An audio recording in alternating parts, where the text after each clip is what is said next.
halarci huɗubar da liman zai yi a Ka'aba, za ta ƙumshi dukkan aikin haji gaba ɗaya. Kuma ranar 8 ga wata za ka tafi, ma'ana ranar 8 ga wata za ku fita ba kai kaɗai ba da kai da mutane zuwa ainihin Mina. Za ka yi sallar azhar da la'asar da magariba da isha da asuba duk a Mina. Sannan kuma ka yi addu'o'i duk abin da ka san yana damunka ko kuma wani ya turo ka yace ka roƙa masa Allah a wannan zaman ka na Mina har zuwa kan abin nan hawan Arfa, duk za ka yi ta addu'o'in da suke damunka. Kar ka tsaya hira da mutane, kar ka tsaya maganan siyasa, kar ka tsaya maganan wani al'amari na duniya. Ka sa lahira a gabanka, ka sa Allah a gabanka, ka roƙe shi abin da kake so. Wallahi Allah zai biya ma bukata ya kai alhaji. Ka tafi hawan Arfan nan ranar 9 ga wata da sassafe. Idan azhar ta kusa sai ka yi wanka, ka yi alwala, ka halarci doguwar huɗuban nan da liman zai yi. Bayanta kuma za a yi ƙasarun sallar azhar da la'asar a haɗe lokaci guda. Sannan kuma sai ka hau Arafa kamar da limami shi ma zai hau.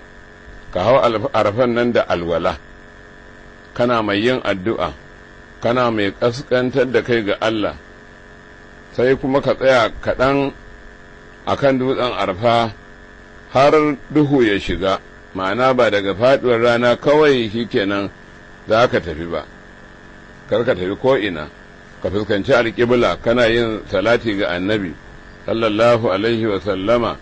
Bayan rana ta faɗi ka yi ƙoƙari ka zauna har duhu ya shiga, sannan sai ka tafi zuwa Muzdalifa. Muzdalifa tsakaninta da ainihin dutsen Arfa duka kilomita 2 ne da rabi. Sannan in ka yi jam'in magariba da isha a nan Muzdalifa, za ka yi magariba ka yi isha amma ƙasar isha ɗin ba a cika ta raka'a 4, 2 ake a yi sallama. Kamar yadda ka sani a cikin shari'a musulunci dukkan matafiyi an masa rangwame sallah mai raka'a 4 ya mai da ita 2, in yayi 2 kuma ta fi lada. Sai ka yi sammako zuwa Mash'aril Harami daga nan Muzdalifa din. Mash'aril Harami wani dutse ne zaka gan shi, an gina masallaci a gurin saboda alama.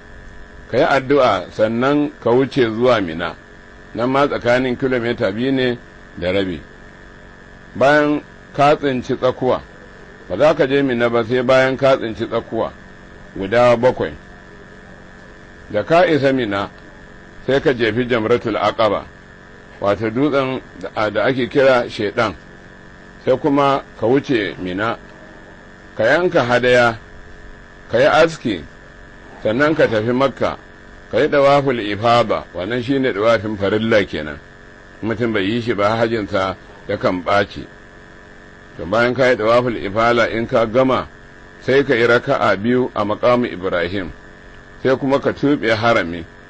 Idan farkon zuwan ka dawafi kawai kai ba ka yi safa da marwa ba, to ranar dawaful ifala sai ka wuce ka yi safa da marwa din.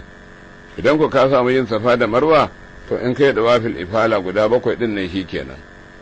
Sai ka komo gida, ka tuɓe harami, ka sanya kayanka na gida wanda aka sanka da shi. Ka sake komawa Mina, ka yi sallar azhar a wannan rana a can, kuma ka jefi shedan, ka kwana 2 ko 3. Shine Allah yake cewa man ta'ajjala fi yawmayni fala isma alaihi wa man ta'akhkhara fala isma alaihi liman ittaqi.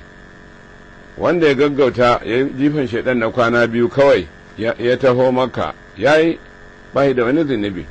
Haka nan wanda ya dan yi jinkiri ya kwana 3, to wannan ya fi kowanne ma rahin zunubi, amma ga wanda ya ji tsoron Allah ba ya yi kwana 3 don riya, rika cewa mu da muka kwana 3 ma wayansu ma kwana 2 suka yi. A'a, duk aikin da za ka yi shi don Allah, amma ka yi kwana 3 wallahi ya fi inganci, kuma ya fi lada mai tarin yawa, kuma ya fi kauda zunubi a jikin mutum.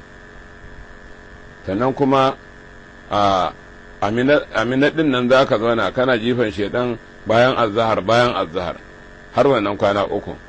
Ka jefi kowane dutse na shedan da tsakuwa 7.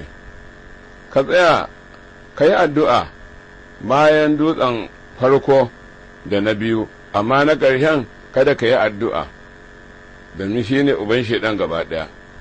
To in ka yi waɗannan ayyuka, aikin hajjinka ya cika kenan, ka zama cikakken alhaji. Sai kuma ka tafi Madina, ka ziyarci manzon Allah sallallahu alaihi wa sallama, domin annabi